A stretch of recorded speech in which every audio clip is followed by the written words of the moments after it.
जे हुक्म सां महबूब जे हुक्म सां बण बि हले ते आया ओ समझी सचो रसूल उठड़न बि सिर झुकाया उठड़न बि सिर झुकाया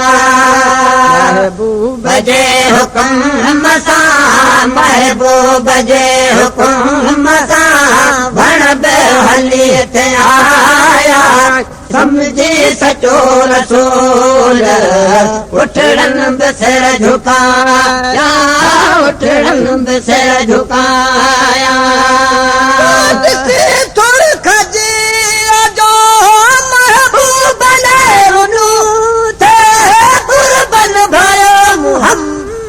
जन यार खाचनो थे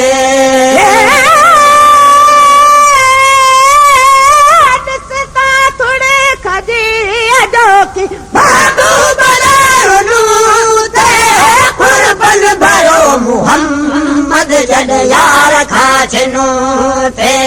माण्हुअनि सिल विटाए माण्हुअनि सिल विटाए घोड़ा गले वहाया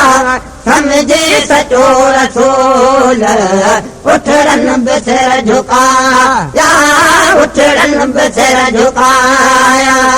महबूब जे हुक्म सां महबूब जे हुक्म सां वण बि हले ते आया समझी सचो रसूल उठड़न बि सिर झुकाया उठड़न बि सिर झुकाया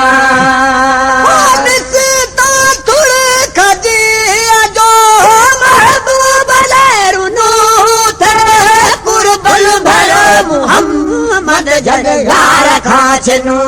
थे दिसता थोड़े खजी अजो की महबूब थे कुर्बन भयो मोहम्मद जन यार खाचनो थे माण्हुअनि सिल विचारे माण्हुअनि सिल विचारे घोड़ा गले वहाया समझी सचो रसूल उठड़न बि सिर झुकाया उठड़न बि सिर झुकाया महबूब जे हुक्म सां महबूब जे हुक्म सां बण बि हले ते आया समझी सचो रसूल उठड़न बि सिर झुकाया उठड़न बि सिर झुकाया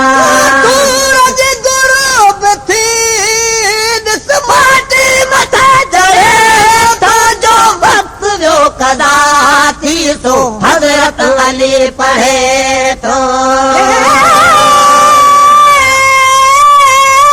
सूरज गिरूब थी अलडस बाती मथे चढ़े तो वक्त जो कदा थी तो हजरत अली पढ़े तो सदके वना मोहम्मद सदके वना मोहम्मद जे अहिड़ा हुक्म हलाया समझी सचो रसूल उठड़न बि सिर झुकाया उठड़न बि सिर झुकाया महबूब जे हुक्म सां महबूब जे हुक्म सां बण बि हले ते आया समझी सचो रसूल उठड़न बि सिर झुकाया उठड़न बि सिर झुकाया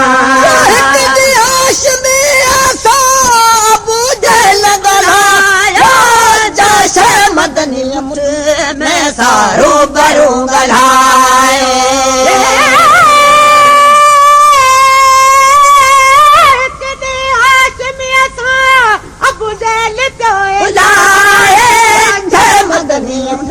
सारो बरो गलाए हिकदम हजार कलमा हिकदम हजार कलमा पत्थर न पढ़ी ॿुधाया समझी सचो रसूल उठड़न बि सिर झुकाया उठड़न बि सिर झुकाया जे हुकुम सां महबूब जे हुकुम सां वण बि हली पे आया समझी सचो रसूल उठड़न बि सिर झुकाया उठड़न बि सिर झुकाया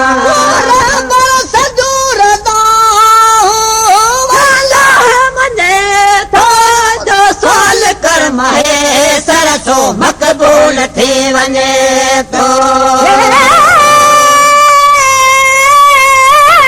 पर सॼो अल्लाह बि मञे थो साल कर महे सरसो मक़बूल थी वञे थो शुक्रान कर हाजियो शुक्रान कर हाजियो मौला पेरी मिलाया समझी सचो रसूल उठड़न बि सिर झुकाया उठड़न बि सिर झुकाया महबूब जे हुकुम सां महबूब जे हुकुम सां वण बि हली पे आया समझी सचो रसूल उठड़न बि सिर झुकाया उठड़न बि सिर झुकाया